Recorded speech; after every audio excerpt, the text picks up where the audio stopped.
Predictably, Russia has been deeply critical of strikes by the United States and the United Kingdom against Yemen's Houthi militia, which had been attacking ships passing through the Red Sea. However, Moscow is likely not at all opposed to Washington restoring order in the Red Sea and ensuring maritime traffic which can continue to use the Suez Canal, an important transit route for Russian oil bound for India. In today's video, we will dive in deeper to understand why Russia is collaborating with Houthis to attack a UK warship on the Red Sea. Could this mean that Russia is indirectly calling for war with the UK? Let's find out.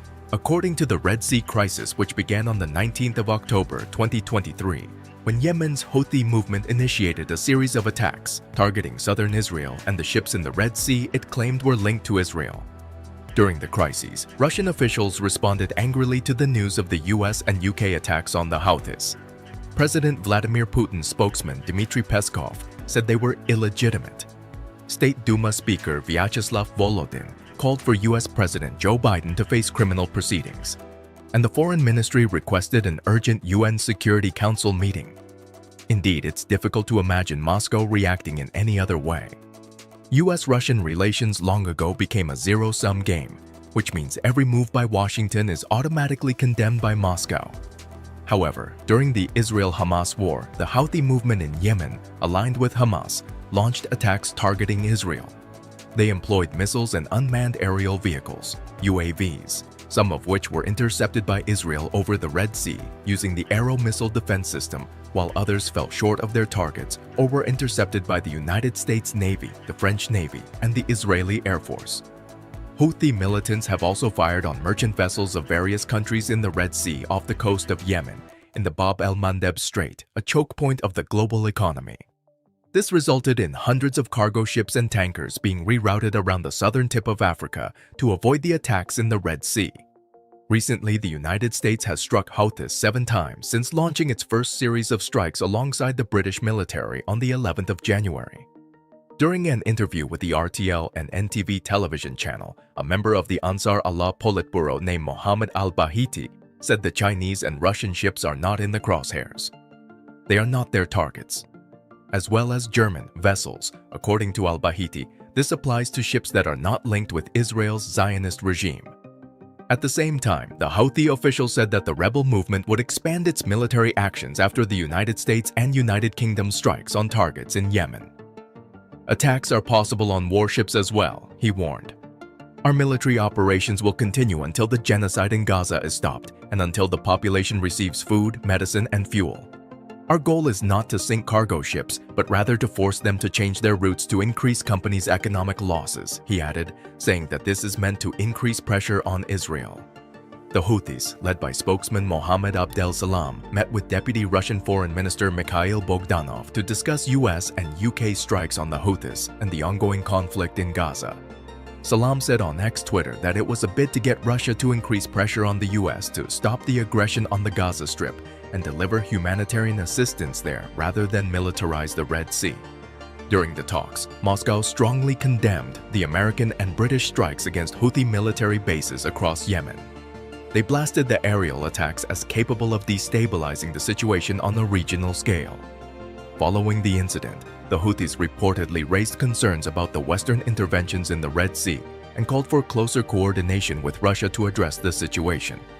Meanwhile, the US confirmed that the destroyer USS Carney had blasted an anti-ship missile fired by the Houthis in the Red Sea.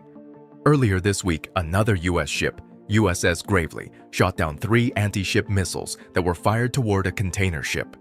It marks yet another dramatic escalation in the crisis that has been threatening to ignite an all-out war across the region, which has become a powder keg due to Israel's ongoing war with Hamas since November. However, the Houthis form part of Iran's self-styled axis of resistance against Israel, with the explicit aim of destroying the Jewish state at all costs and preventing any attempts by the West to interfere. According to Moscow's decision to host the Houthi delegation, which could be seen as a provocative move to inflame the West who are battling against the militant group to regain control in the Red Sea, was discovered to be part of his plans. Yesterday, President Putin taunted the West further by making a surprise visit to the heart of Europe, flying over the Baltic Sea and skirting 4 NATO states. Meanwhile, Russia's chilling meeting with the Houthis came soon after Yemeni reports that Houthi leaders allegedly held secret terror meetings with al-Qaeda to plot a wave of suicide attacks against the West. At meetings held in both Yemen's capital Sana'a as well as Hodeidah, the Houthi Red Sea port stronghold, the group reportedly tried to persuade their Islamist terrorist allies to join their fight in the Red Sea. According to a Sky News Arabia report, it was part of an apparent bid to convince them to carry out their legitimate duty to confront Western aggression and stage further attacks. The terror talks came after Yemeni government officials accused the militia group of carrying out recent assassinations in the city of Aden alongside members of al-Qaeda. For over 2 years, al-Qaeda in the Arabian Peninsula, which the US classes as the terror group's most dangerous branch, has been clashing with government forces as its renewed insurgency inside Yemen grows. Meanwhile, the terror group, previously led by Osama bin Laden and responsible for the 9/11 attacks, appears to now be taking advantage of the escalating crisis in Yemen and across the Red Sea to launch further attacks. It follows months of indiscriminate maritime assaults by the Houthis, who control most of Yemen, on commercial vessels as well as US and UK Navy warships in the Red Sea. The rebels state they intend to avenge Israel's offensive in Gaza against Hamas, but they are targeting ships with little or no link to Israel, turning one of the world's biggest shipping lanes into an active war zone. Approximately 12% of all global trade normally passes through the Bab el-Mandeb Strait, the now under attack 20-mile-wide stretch of the Red Sea, also known as the Gate of Tears. In a fresh round of Houthi assaults on Wednesday evening, 2 cargo ships sailing close to the Gulf of Aden came under attack from anti-ship ballistic missiles, and the US Navy was forced to intervene. This appeared to be a direct response to US and UK forces once again targeting Houthi military bases across Yemen in a nighttime blitz on Monday. Not only that, it provoked a furious response from the trigger-happy rebels who vowed the attacks would not go unpunished. And it came just hours after Rishi Sunak and Joe Biden warned the Iranian-backed militants they would strike Yemen again, if needed, after a meticulously planned operation earlier this month. Foreign Secretary David Cameron said this week's strike sent the clearest possible message. He said, "Since we last took action 10 days ago, there have been over 12 attacks on shipping by the Houthis in the Red Sea. These attacks are illegal, they are unacceptable." Russia has played a very different role in the conflict in Yemen than it has in Syria and Libya.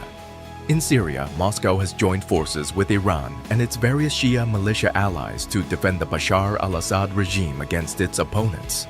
By contrast, Russia has not become militarily involved in the conflict in Yemen, where Iran is supporting one group, the Houthi rebels, while Iran's adversaries, Saudi Arabia and the UAE, are supporting their opponents.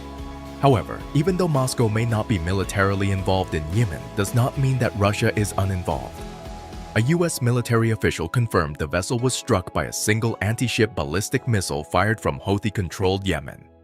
The Carney was sailing toward the stricken ship to assist, but had not reached it as of Friday evening. The Houthis' now direct attacks on US warships are the most aggressive escalation of its campaign in the Red Sea since the Israel-Hamas war broke out. The US has tried to temper its descriptions of the Houthi strikes and said it is difficult to determine what exactly the Houthis are trying to hit, in part to try to prevent the conflict from becoming a wider regional war. However, the US and its allies had also held off for weeks on striking Houthi weapons sites in Yemen, but they are now taking regular action, often destroying launch sites that are armed but have not fired and are deemed an imminent threat. According to the report, the missile was successfully shot down by USS Carney, and there were no injuries or damage reported. The attacks were the latest assaults by the rebels in their campaign against ships traveling through the Red Sea and surrounding waters, which has disrupted global trade amid Israel's war on Hamas in the Gaza Strip. Furthermore, the US and Britain have launched multiple rounds of airstrikes since the Houthi attacks began targeting Houthi missile depots and launcher sites in Yemen, a country that's been racked by conflict since the rebels seized the capital, Sana'a, in 2014. Since November, the rebels have repeatedly targeted ships in the Red Sea, saying they were avenging Israel's offensive in Gaza against Hamas. But they have frequently targeted vessels with tenuous or no clear links to Israel, imperiling shipping in a key route for global trade between Asia, the Mideast, and Europe. Since the airstrike campaign began, the rebels now say they'll target American and British ships as well. On Wednesday, 2 American flag ships carrying cargo for the U.S. Defense and State Departments came under attack by the Houthis, forcing an escorting U.S. Navy warship to shoot some of the projectiles down. The U.S. Navy's top Mideast commander told the AP on Monday that the Houthi attacks were the worst since the so-called tanker war of the 1980s. It culminated in a one-day naval battle between Washington and Tehran, and also saw the U.S. Navy accidentally shoot down an Iranian passenger jet, killing 290 people in 1988. Was Putin collaborating with the Houthis to fight the UK warship? What do you think?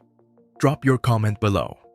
For more videos about the ongoing crisis worldwide, subscribe to our channel, like this video, and share. Don't forget to hit the notification bell to keep you updated. Thanks for watching.